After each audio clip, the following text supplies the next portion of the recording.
back, everyone, to Fintech Mavericks. I'm your host, Nicole Casperson. And I'm Drew Glover. Drew, you're the efficiency guy now, but I'm curious, what was life like before Breck? So painful.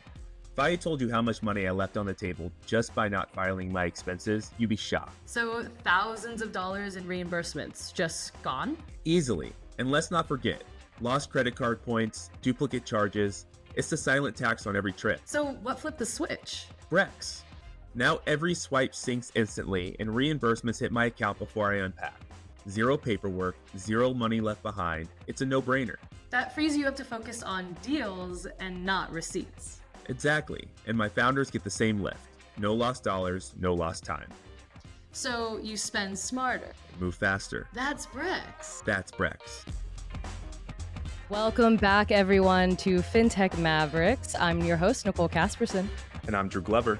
Today, we're joined by Kevin Jurovich, former NFL player turned wealth manager turned tech founder. Kevin's latest venture, Hubble, is tackling the pick your brain economy by giving everyday experts a way to monetize their hard-earned knowledge through one-on-one calls and more.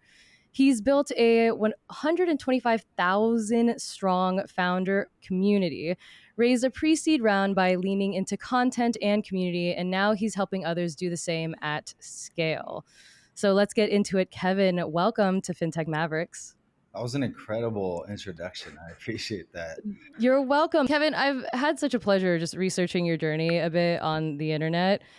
The first thing I have to ask is to start with the unexpected. How does an NFL player end up as a tech founder? What's the brief story on that? I actually had literally zero clue that was going to happen. I think one of the things, at least for me, growing up, I always wanted to be a pro athlete, right? So anything that was related to sports, that's what I was doing. When it was football season, I was sleeping with a football. Basketball season, I had a basketball. And even though I grew up in Silicon Valley, it's funny because the new Apple campus is literally right near my backyard of the house that I grew up in, right? So it's I was dead in the center of Silicon Valley and never, not one time, thought about really getting into tech. But after my football journey was done, I think you guys know this, as we get older in life throws curveballs at us, right? And so I made a little bit of money playing football. And like any 23-year-old that was getting $10,000 a week, I spent way more than I probably should have. And by the time my career in the NFL was done, that led me to wealth management, because I just realized, I'm if this is happening to me and I'm not making millions of dollars, but it's also happening to the guys making millions of dollars, they're just making bigger mistakes than I was, right? So I ended up getting my licenses, my Series 7, 66, and I set out to be the biggest and the best financial advisor to NFL players. And then I learned a lesson that nobody wants to give you $5 million when you were just buddies with them 2 weeks ago, right? So my book of business ended up being, as time went on, after a number of years, all my biggest clients were tech founders. And that was really my introduction to tech and just to the impact that some of these companies can have on the world. And I think even more important, it made it human to me. Because prior to that, the only founders I really would read about were the Bezoses of the world or the Zuckerbergs of the world.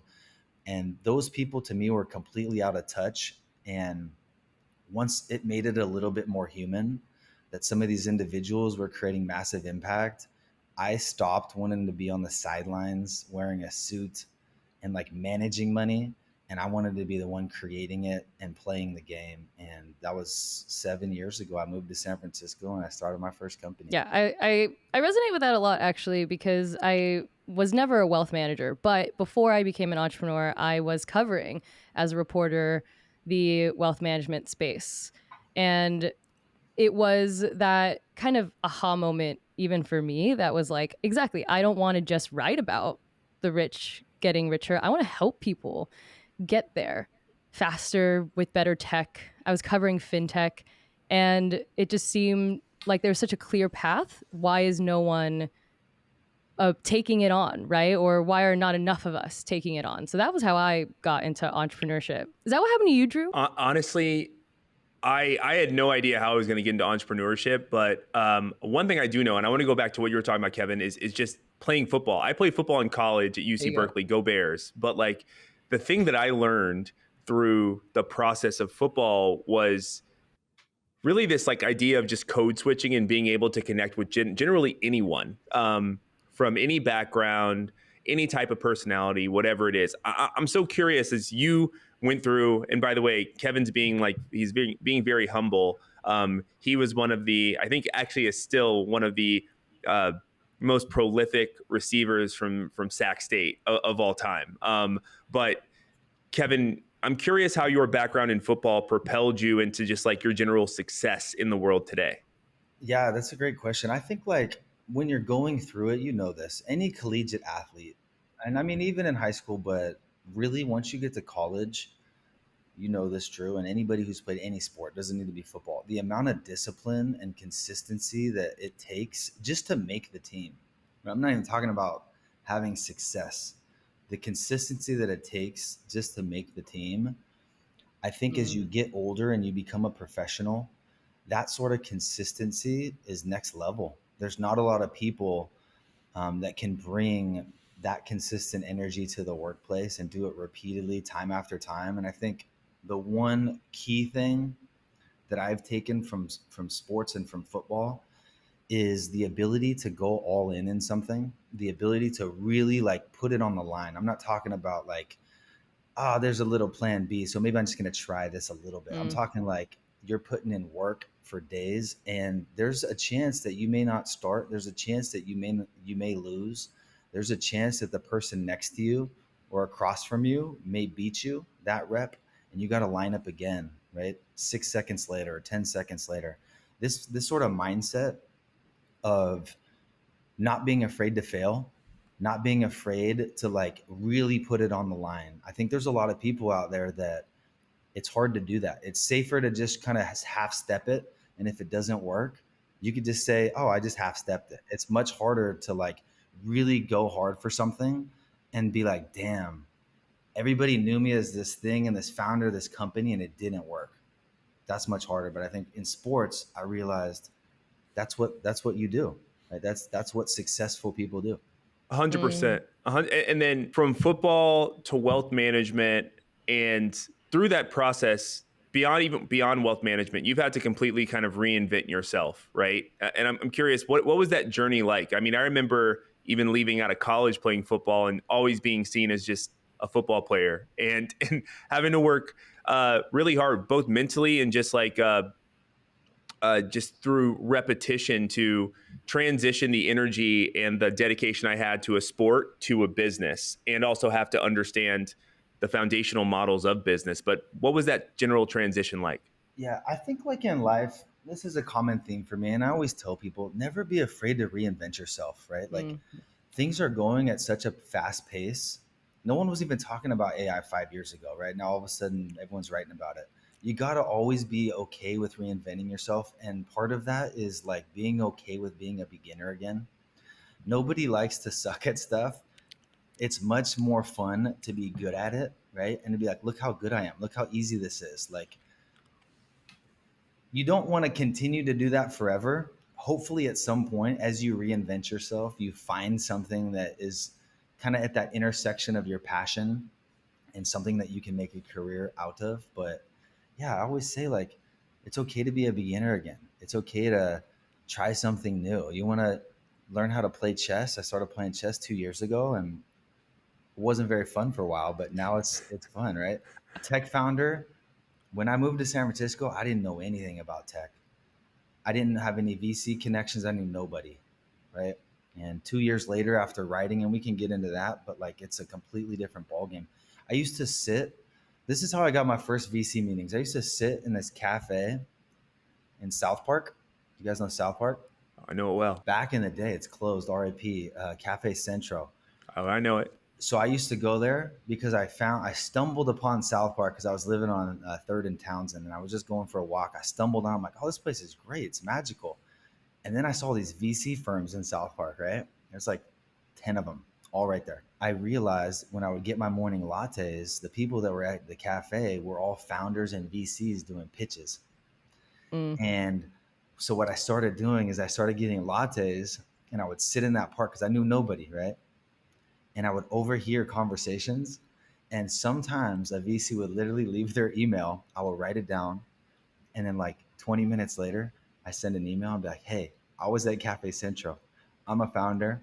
I overheard. I know this is a little creepy, but nice to meet you. Right. And I think like this is not the right way to meet an investor. So please don't copy that playbook. But it's just like, I guess, a story of, hey, when you go all in on something and you're a beginner, like go for it. Don't be afraid to do stuff that doesn't scale, or do stuff that other people might find embarrassing. I mean, they might have appreciated the hustle, like the just the Totally. putting.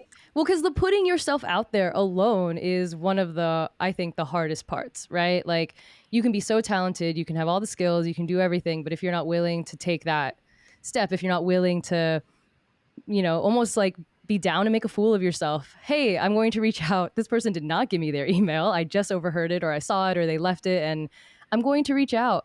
Half the time, what I have to do in my job is like dig for people's emails or guess and just hope that, they might respond or they might want to do something, or, and that actually is how I've landed massive interviews, or, just being willing to just put into the universe that I want this. And then it kind of happens and comes my way. I mean, we've kind of talked about your reinvention and your, in a sense, your mindset shifts, right? That have brought you to where you are today. How did you go about building like an actual product company after transitioning from NFL to wealth management into this? Like, how did you know you actually wanted to build a product? Well, since I didn't literally know anything about tech, when Right. I sold my book of business in wealth management, I moved to San Francisco. I had zero idea. And like, I think most first time founders, like, if you aren't familiar with how to build product, it's like, okay, the first thing I need to do is I need to hire an engineer. I need to build this idea. No iterations in Figma, no validation with users, right? Like doing it completely the wrong way. And I basically had this, I would call it this masterclass time in the desert for 4 years of literally like listening to podcasts like this, how I Mm. built this, and going for walks around San Francisco and just like learning and just like soaking it up, and like one conversation at a time, picking up bits and pieces, and then realizing like, damn, they made the same mistake I did, right? Hmm. Because a lot of these mistakes, this is what happens as a first time founder. You make a lot of the same classic ones. And yeah, I was like 4 years in, making a ton of mistakes, building the wrong things the wrong ways, spending a lot of money. I had raised money, I'd hired a bunch of people. And yeah, that was kind of my journey into product development. It was like this 4 year crash course on like how not to do it. And I'm much more efficient in how we do things now. and but yeah, that whole time in the desert that I call it is it's actually the reason I even started writing on LinkedIn. Yeah. And I know we're gonna probably get into this, but it I spent 4.5, 5 years building this thing and kind of getting nowhere, right? That's a long time. Hmm. You've got employees, you've got stakeholders that you've raised money. We raised like 300 grand pre-seed for this previous company. And I just had this moment one day where I was like, this is the craziest journey I've ever been on. And I developed this love, or maybe love's a strong word, this admiration for anybody that wants and has the courage to leave the shore and start a business. It didn't have to be a tech business. It could be a flower shop, it could be a shoe store. It doesn't matter what it is. Like leaving a big brand company, steady paycheck to chase a dream. This like became my, I want to help these people. It became like a mission. And I'm like, all right, I log into LinkedIn, which at the time to me was like this super dusty digital resume. Like I would It only use it was. It to like was. message an engineer and be like, hey, I'm working on this idea. You want to work on it? Right. But I started seeing people write about it. I'm like, I'm looking at some of this wisdom. Some of it's good, some of it's trash. I just want to come with this authentic, not trying to sell any courses or anything. I'm just going to like share my experience And I always just, every post that I do, it's like I want to either educate, I want to inspire, or I want to make a founder laugh.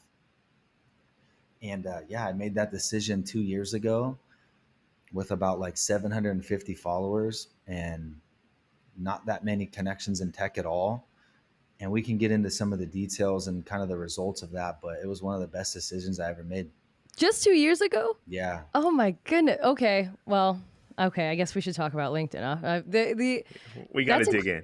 I know that's incredible. Okay. So you start posting on LinkedIn, it is funny. I remember when I started my entrepreneurship journey, and of course, at first I was trying to crack Twitter, because that's what everyone was doing like 2 to 4 years ago, and then exactly, LinkedIn did feel very much. Anytime someone was like, "Have you tried LinkedIn?" I'd be like, "Ah, no, that's just where I would look for a job, and I'm not looking for a job. I'm an entrepreneur now." I guess like, how did you? What was that process like? I mean, half the time it's throwing spaghetti at the wall. I know that, but when did you kind of find the vibe, right? When like the momentum started to kick, when people would pay attention to what you're posting on LinkedIn? Did it feel almost instantaneous because you were there when it was still dusty, or Uh, I say this just like a little pro tip for anybody like starting their LinkedIn journey or just on social media in general. Like when nobody knows who you are, right? Nobody really cares about your opinion. So one of the things I realized really quickly is like, okay, my personal stories, no one really knows me yet.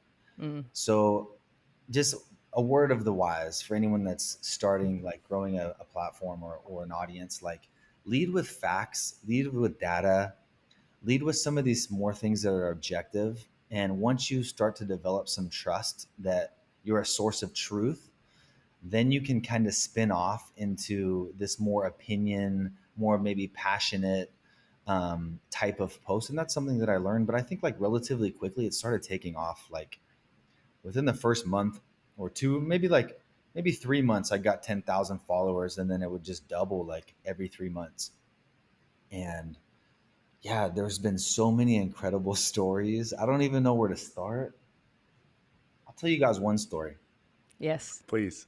One of my first big viral posts I ever posted, it was Uber's first investors and how much their investment was worth at IPO. It ended up getting like maybe 7 million impressions and 13,000 likes, which on LinkedIn is a lot. And I remember going back through the comments. I'm like, who the hell is this guy? He's got 2,000 likes on his comment, right? And I click on the guy's name and I'm like, oh shoot, that's the guy I just wrote about. That's him. So I connect with him, and this is about a year ago. We go a year just keeping it casual, right? Just liking each other's stuff from time to Mm-hmm. time, zero DMs, Keep nothing. it casual. Yeah, keeping it casual. I literally wasn't even like thinking about it. But when we go to launch Hubble, which by the way, it's an expert marketplace where you can book calls with people who've kind of done what you're trying to do and just pick their brain. And I'll get into how we even launched that in the first place and how the old company pivoted. But I reach out to this guy, I say, hey, here's what we're launching. You're a first investor in Uber, first investor in Salesforce. Like your wisdom would be awesome. I'd love to have you on this platform. He goes, I'm in. We get on this Zoom call. I'm onboarding him as an expert, right? Now keep in mind, this started from a year ago of me just writing a post on LinkedIn, right? And then him seeing it. After the onboarding, which is like 25 minutes, he goes, hey, are you raising money for this? I'm like, we had kind of raised some money to this point, like 500K.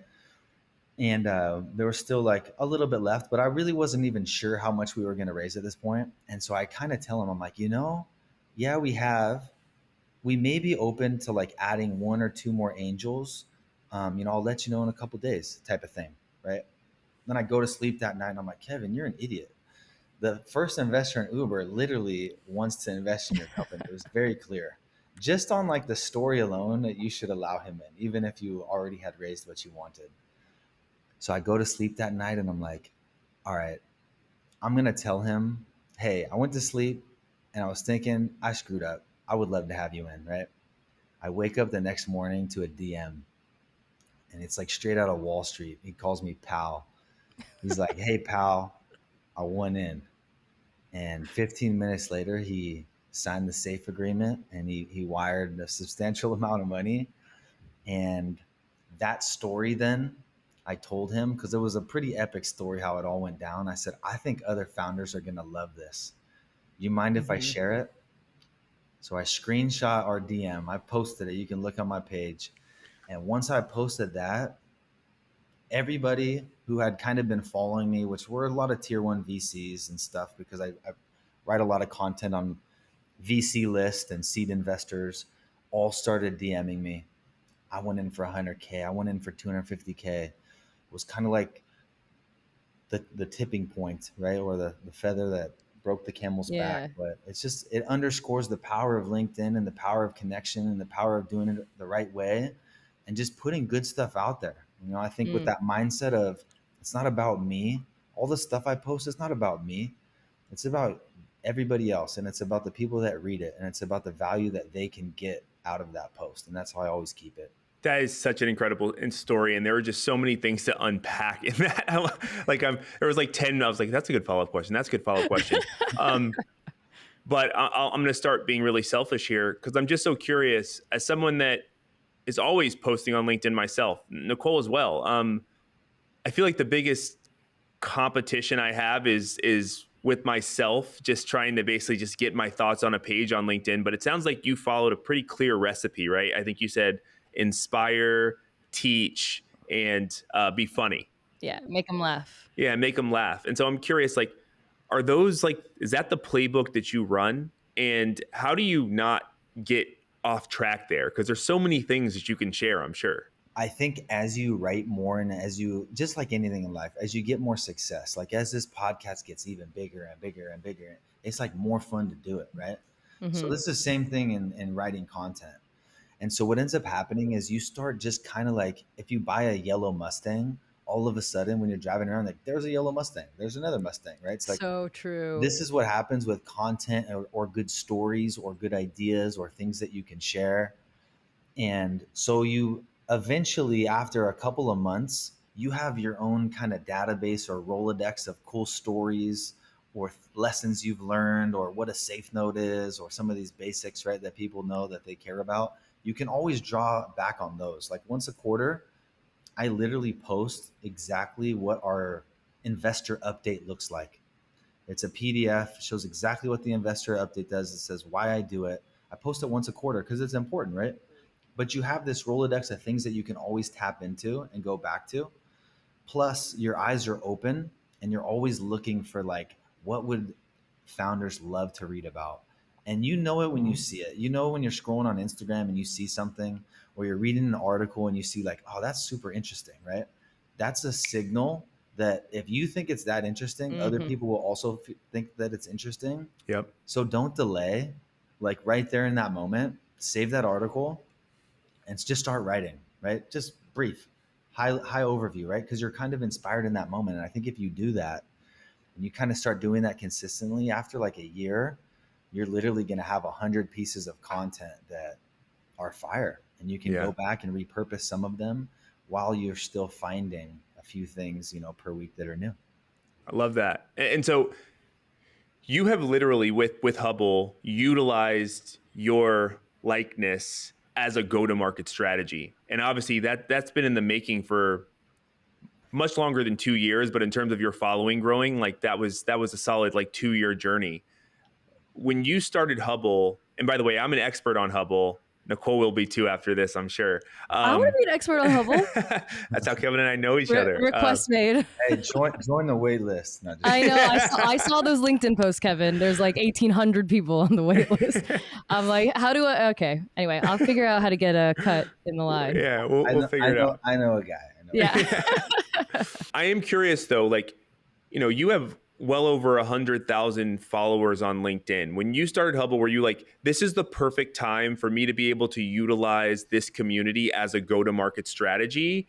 Or were you more so just like following your inspiration around starting Hubble and being like, it just so happens I have this community, but how are you aligning the power of the community with the launch and the creation of Hubble? Yeah, that's a great question. Hmm. I'll get into like the story kind of how, because I think this is going to tie in perfect to this question. So I didn't even understand when I first moved into tech the power of distribution, right? We always talk about, yes, have distribution. Obviously, it's very important. I didn't even know that back then, right? 6 years ago. When I started writing, yes, I had a company and I knew, hey, the bigger my following gets, it probably will be helpful, right? But that cannot be your source or your like key motivation. It truly has to be, in my opinion, you're sharing something and you're talking about something because you're that passionate about it and it's helping other people, right? So like as my following grew, here's how the pivot happened. As my following grew, I started getting like once I passed like 40, 50, 60,000, I would get a lot of DMs every day. And at the end of every single day, I would set aside an hour and I would either get on a Zoom call with founders or I would help them in the DM. I helped every single founder for over probably 14 months. Every single person that messaged me, I helped them up until I had about 100,000 followers, because then it started getting a little bit overwhelming. It basically was this thing of, hey, my business is happening right now. We're not a unicorn. We can't get our retention over 10%. It needs my full attention. And I have this other thing on the side that gives me much more joy. I know the impact that I'm having. I'm having all these conversations, but it started to feel like this. You ever been in a relationship where you give more than the other person? Yeah. It, I think we it, all have. Yeah. yeah, it's not a good place to be. If you're young out there, it's not a good place to be. No. So this is how it started to feel, right? And you started to get a little resentful, like, hey, I'm giving all this energy and this time to all these, Hmm. not even one person, just like it was a lot. And by this time, there was a competitor that I'm not going to name, but I'm very grateful for them kind of showing or leading the way for this to be a possibility, this space. And they were reaching out to me, sign up, sign up, sign up. So I'm like, all right, I need to have a way for people to book me. I still want to be able to do this. By this point, I have well over 100,000 followers, so many connections or quote unquote other experts or influential people.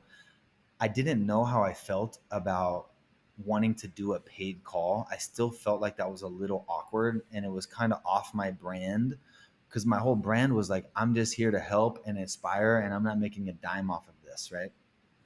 And it was never my core motivation, anyways, to make money. I just needed a filter so that I wasn't ghosting people that were DMing me, right? Because I was just getting too many of them. So I get on this product, I start using it. And this was my first signal that this could be something big. The day that I announced that, hey, I'm taking these mentorship calls, you can book time with me, I probably had 30 influential people, we'll call it, from LinkedIn, but just in the tech and venture community. If I name their names, you'd be like, yeah, I know them, I know them, I know them. They all started messaging me saying, I've been wanting to set something up like this too. Let me know how it goes. That was my first little signal. Then I started getting a bunch of calls, right? Because I had this audience, this pent up demand. I'm getting Stripe payments after the call, right? Which felt nice because it wasn't, I know what a 15-minute call is with me. I know the value that I can bring. I can see it in the call. I know the clarity or the conviction that that founder gets after that phone call. And then to also get a Stripe payment, it felt fair, right? It felt good. Yeah. We were working on my previous company. It was like the last product update. This was like our last ditch effort. Like if this didn't work, it was one of these product updates you're supposed to ship every week. This was like, all right, time out. Let's build for 2 months, all of our best ideas, package them, ship it out. If this doesn't work, guys, girls, I don't know what to tell you, right? This was kind of the vibe. I'm meeting two friends for lunch and I get there early. It comes out on test flight. Obviously, this is a big moment, right? I'm 5 years into this company. I start playing with it on test flight and I'm like, this thing still sucks. We are not taking people away from TikTok and Instagram with this. It was a discovery app for restaurants and bars. It was pretty neat. It wasn't as good as the competition. And if your product is not close to the competition, then it's not going to be adopted. It's going to suck. So I'm driving home. One of my early investors calls me. He goes, hey, Kevin, remember that booking link thing you told me about? How's that going? So I tell him. I also tell him all the things about the product that I didn't like because I was literally doing this for months, right? I'd done tons of calls on this platform, and I care about this space. There was a lot of things. Why is there no AI note taker? Why is it just for celebrities and C-suites? Why, when I log into their marketplace, is it the same 7 celebrities every single time? Why do they make you take calls on your mobile phone? It's too casual. There was like so many things, right? So I'm telling him all this. He's like, "Are you home right now?" I pull into my driveway. Have you guys seen Limitless, the movie Yes, Yes. with Bradley Cooper? of Yes. course. Okay, If you I'm got any of sit- those pills, give them to me, man. I I'm sitting in my think they exist computer, now. and this is the only thing that I can explain the feeling. You guys haven't seen that movie? Please go see it. It's Yeah, awesome. He takes these pills. He goes from basically a loser and nothing's working to all of a sudden he sees the world clearly. He's speaking languages. He's crushing it on Wall Street. My investor goes, "Look what I designed." And in that moment, I'm looking at the screen, and the design wasn't even good. It was a lot, but it was enough to be that spark to say, "Holy cow, I'm going to do this." And you asked that question about distribution, right? Like one of my first thoughts was already like, we already have our first 400 experts lined up. There's literally going to be zero work. I'm going to tell them this is what we're doing and this is why, and here's my passion behind it. And every single one of them are going to say yes. And that's what happened, right? And so the go to market became crystal clear. Um, the adoption became crystal clear. The product offering became crystal clear. My years of failed product development, I knew how to actually build a product successfully. That pivot moment was literally 5 months ago. You know, we raised 900K in 2 weeks. Uber's first investor comes in, got our first venture money. Haven't met either of these people in person. This all happened from LinkedIn and just like this on these Zoom calls. incredible. We launched the product in 3 months. We've been live and we've completed now over 500 calls. So Yeah. Whew.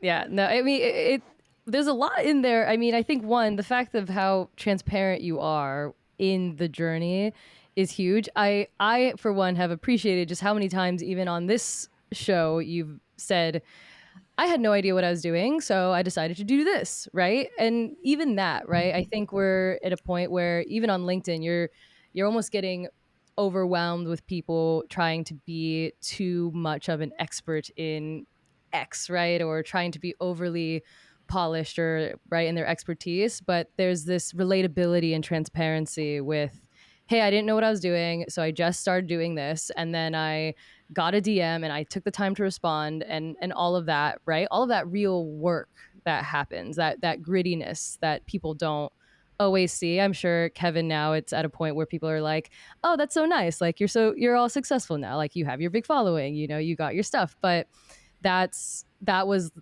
the work that people don't see, and that is, it's like the new, you said it was like Wall Street where, you know, one of your investor was like, "Hey pal," over DM, which you probably got his attention more by saying no at first and sleeping on it because that's very Wall Street. And but the point being, like, these are the real steps and you're being transparent about it, and then you're directly reporting it back to your audience for them to either replicate your blueprint or take pieces of your blueprint and then apply it to their own. Kevin, this is basically what I do with my content and newsletters, so I think we might be the same person. I Is what think I'm you're getting slightly better looking than me. I depends on who you ask. You have I nicer hair. You definitely have nicer hair. Thank you, thank you, thank you, thank you. I have to say, first of all, incredible story. And there's a couple things you said in there that reinforce something that I just like keep preaching and screaming from the rooftops. Distribution and data are the last two moats that exist in this world. Part of Mhm. that story is one of your investors calls you up and says, "Look what I built." Again, anyone can rebuild a version of whatever's already out there. Like tech is no longer a moat. We can go vibe code something cool after this call Yeah. if we spend an extra 20 minutes just like chatting about ideas. What you had built in that you spent a ton of time on was building your distribution channel. And frankly, by you responding to all of those founders for 2 straight years and just getting in the dirt with them and going back and forth gave you this data that's very hard to reproduce because of your distribution source, that gave you the opportunity when this one came for you to get those limitless chills in front of your computer to be like the world's aligning. So I'm curious, like, as you think about the moats that like Hubble has, the Mhm. moats that you're building, are you in do you agree that like that distribution and data are the last two? Is there anything else in your mind where you're like, no, like this is not replicatable with what we currently have? I think like products like this, anything social related, it always comes down to the network, right? Like we've seen tech companies and the biggest ones in the world, these social media companies, they literally copy features verbatim, Yeah. right? Like I think what Snap launched stories, Instagram literally launched stories like identical, right? That's right. This is what is going to continue to happen. You talk about vibe coding, someone could literally like launch what we have in a week. Would they be able to replicate the network, the individuals, the passion behind it, the conviction? All of that stuff can't be replicated. And I'll tell you, I've done every single onboarding of every single expert. Drew, you're one of them. You can Dude. attest. I onboarded you. And I think, one other thing you touched on from that time in the dirt of literally helping all these individuals, that moment of clarity with that pivot, the reason we raised money so quickly is because of that conviction. I was living that life, right? It wasn't pretend. I had done it. It was super clear about the product and our differentiators. But I think they just felt, the investors that is, this is a person who has so much conviction, and that distribution and all of these experts are already there, right? And that stuff is extremely hard to replicate. Yep. You can have even a better product. You can launch a better looking Hubble, and the booking experience might even be cleaner. You're not going to be able to replicate that passion, those connections, and that network of experts. And for us, it's never about me. It's not even ever about Hubble. It's about the experts on our platform. It's about making them the star. It's about centering everything around them and just like preaching this message that people in tech, and you talked about this, Nicole, we're just winging it. The best founders, I promise you, the best founders are just They trying stuff. are. They're trying stuff, and 50% of the stuff they try, you don't hear about because it doesn't work. You only hear about the feature that actually hit, but they tried seven of the things before that, right? Which is why all these companies pivot. Go do research in any of these big companies and look at how many pivots and failures led that founder to eventually land on what they became. I mean, you have this very like, what do I have to lose attitude about it. Where do you think that comes from? Football? I think at the end of the day, this sounds a little cheesy, but it's like we have one life, right? And our parents' generation, most of the time, like they weren't forced, but they didn't have the options that we have. Yeah. They True. typically worked a steady job or tried to work a steady job in a single industry for like 30 plus years, right? We have, the world is our oyster. Information is everywhere. You can have access even on Hubble or other platforms with people that have literally done exactly what you're trying to do. And so the possibilities are endless. And I remember sitting in finance and I used to wear a suit every single day to work. I hated wearing a suit, but I had to wear it every single day. And I remember sitting like 4 years in, I'm like, I'm having success, but I was like, I don't want to be an 85-year-old man in my rocking chair on my front porch having regret that I didn't chase a dream or I didn't chase that passion or that thing that's inside of me. I think we all have these passions and these admirations and these things we want to achieve. And sometimes life is scary, or sometimes we just don't go for it. And I never wanted to be somebody that didn't go for it. Even if I didn't know what I was doing, I had the confidence and the optimism that I'll figure it out. Um, Even if I spent 5 years in the desert, which I hope nobody has to spend that much time in the desert. That was literally the worst experience of all time. But yeah. I mean, I'm like physical. We're this is a metaphorical desert, or did you really go to a desert? Oh, this is, it felt like a desert. I don't know. Right. This is the read hundreds of books, right? All of that, and I've read about it on your LinkedIn. I mean, you've had this like natural inclination to be basically like a reporter and documenter of your own experiences, right? And when you position it in a place where you're obsessed with providing value to the people that care to listen, that's where, like, I think about that all the time. If if the pipeline is slow, or like if I'm waiting for a deal to close or whatever. And I'm just like, you know what? If I just write a really great newsletter tonight, like I do twice a week, every week, the money will come. Like the relationships will come, the deal flow will happen. That's it. Like all I have to do is make sure I do this.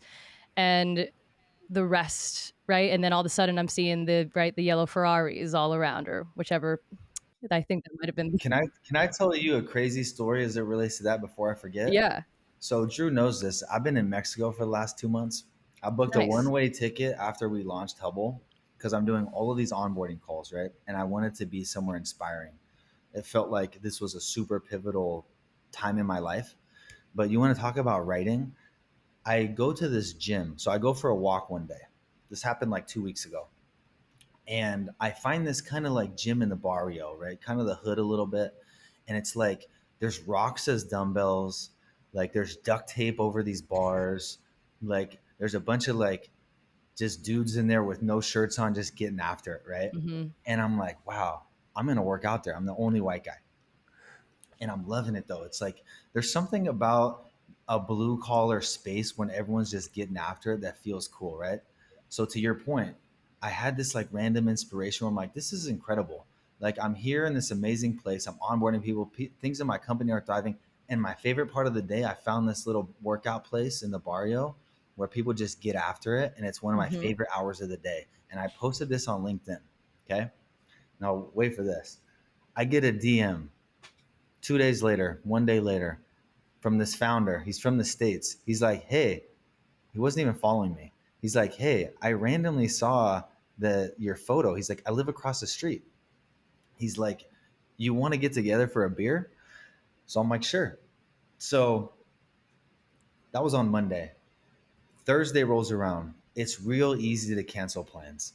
It's real easy to be Yeah. like, after 4 straight days of work, it's 7 p.m. I've been talking for 12 hours a day. It's real easy to be like, I don't want to get a beer.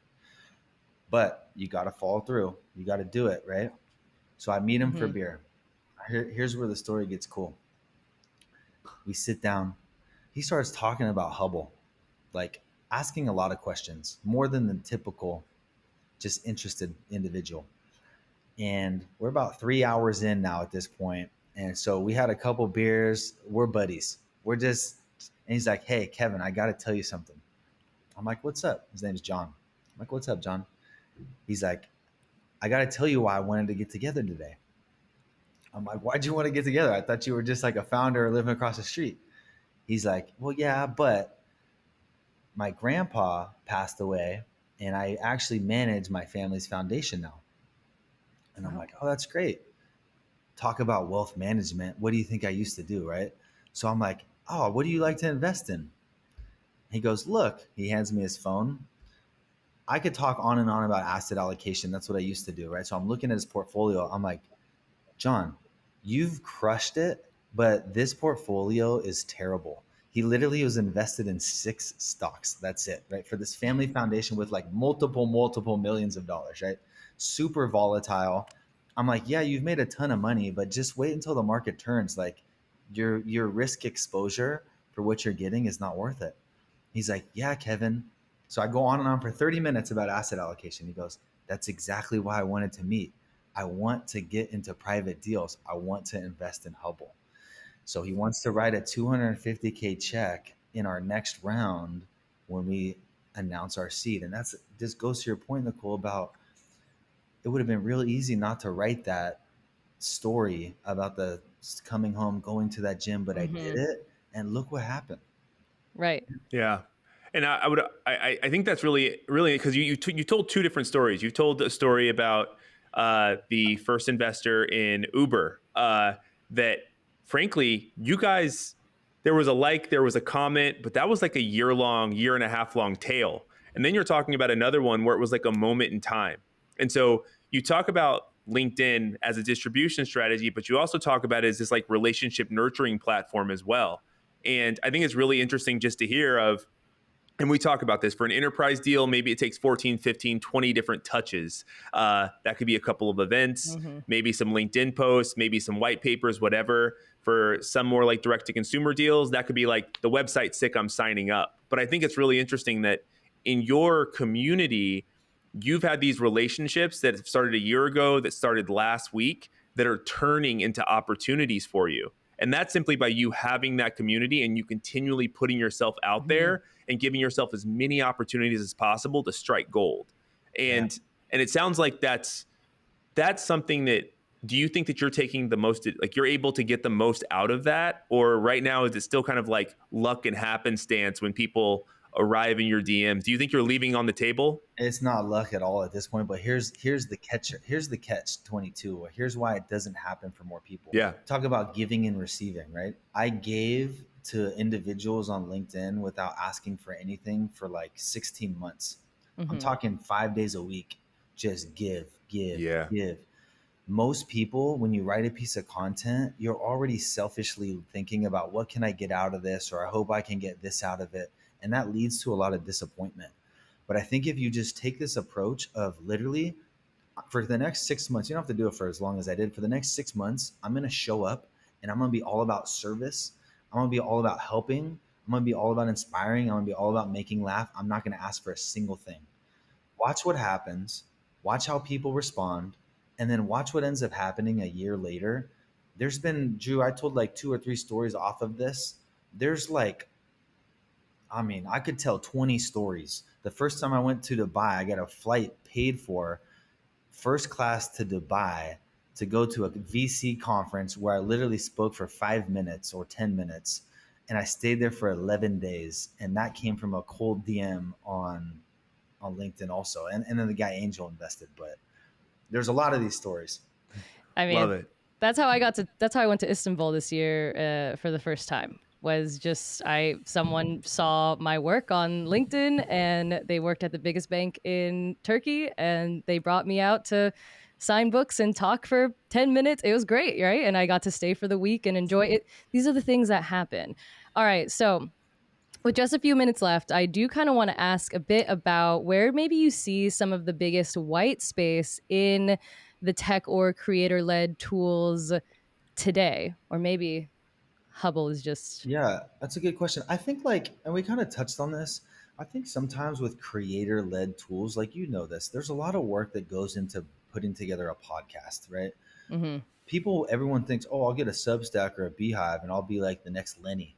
There's like a lot of work that goes into building that sort of even close to a following. And what ends up happening, same with posting on LinkedIn, it can start to feel one-sided, right? mm-hmm, And I think a lot of creator-led tools can start to feel like, hey, I'm putting a lot out in there, but I'm not really getting that same level of love or equalness back. And I think companies that can try to figure out how can we pay these creators back, and I'm not talking about strictly money. Money is helpful, but it has to be more than that. How can we give them the satisfaction to continue to create content, right? And I don't know what it's like for you on the podcast, if it's like, I don't know, comments that you get or people that send you a random text like, hey, this episode was awesome, right? But mm-hmm. we need more of that, and more, not just money, not just likes, not just comments. How can we give and to a person's sense of well-being? I think the one thing Hubble does that's incredible is everybody deep inside our hearts, we want to help people, especially people that are working hard, and especially people that you see are just hustling, right? These are people we want to help. There's an amazing feeling about having a short conversation with somebody and giving them what you feel is super basic advice, but to them it Mm-hmm. was revolutionary because they did not know about it. And then 2 weeks later, them coming back to you and be like, Nicole, oh my God, I literally did this and it worked. And you Yeah. see that little breakthrough moment. All along, you got a little Stripe payment for your time, right? So I think that's one thing that we are really trying to lean into. It's that human emotion, so that people don't get burnt out from helping, don't get burnt out from creating. And I think there is still a little bit of white space there and things that we need to figure out. Yeah, no, I agree. It would be cool to put like a real tool in place for that, because I know from my POV, goodbye kitty, from my point of view, it's I write 104 newsletters a year, and I have for the last 4 years. Twice a week, every week. No one else pens this newsletter but me. I refuse to get a ghostwriter because I know my audience is going to know. They're going to know if it's not me.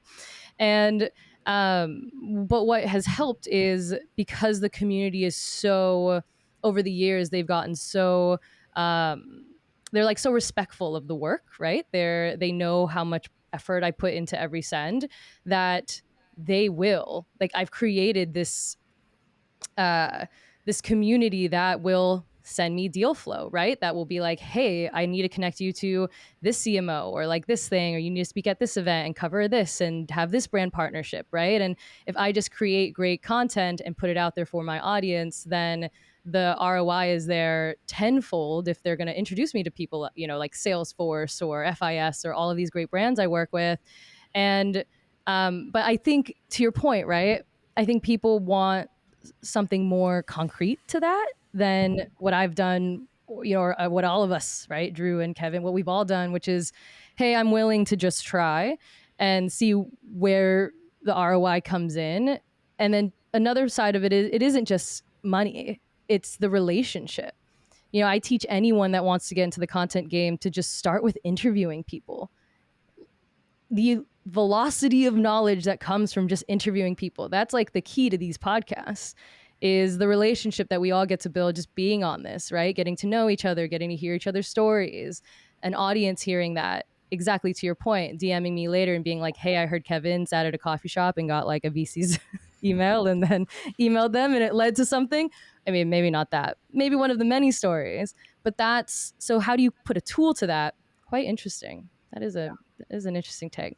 All right. Well, I know we have just a minute left, so I'm going to ask you 10 rapid fire questions, if you don't mind, Kevin, to close us out. I'm ready. These are styled, inspired by Vogue's 73 questions. So just quick, fun, and personal. First things that come to mind. Okay, let's go. All right, let's do it. So, first thing you do every morning. Wake up and check my phone. And then I get an iced coffee black. It's honest. All right. Favorite LinkedIn post you've ever written? That Uber one was pretty cool, but I think the other one, it was titled "Every Founder Has a Story," and it was basically about my mom. And we were apartment managers growing up. She took the job so we didn't have to pay rent, and all the little side jobs and hustles I had to watch her go through. And sometimes we were putting in carpet, and sometimes we were like helping the carpenter build a fence in the backyard and like working on someone's toilet. This was like back in the day. I feel like that wouldn't fly these days. But my mom subconsciously really just kind of taught me like, you just do what you got to do and you just take care of business. And so I think that's probably my favorite. Love that. Love that. I love that. Nice work, Mom. A founder trait you always bet on? Resilience, decisiveness, being humble, and it's a lot of traits. But the last thing, no one's going to believe in your idea and your mission if you don't. So you got to have conviction, and you got to be able to, it's not about being persuasive. It's about having true conviction in that vision. And that's a super, super key important ingredient. Amen. What book changed the way that you lead? Good question. 2 books. The Infinite Game, I believe that it's called. I just read it, Simon Sinek. And more about taking this like long-term approach. I think one thing that I realized I was doing is focusing too much on these short wins and these sprints and these like new features. That's really helped.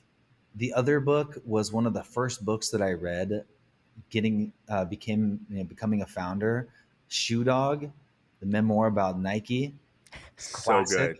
So good. And the thing that was, Phil Knight, the founder of Nike, the lengths that he had to go, flying to Japan back in the day when people didn't do that in the 70s, finding factories in like Indonesia and the thing that it taught me about leading, the lengths you need to go as a leader to make stuff happen. It's not the easy paved road where it all makes sense. You got to go make your luck.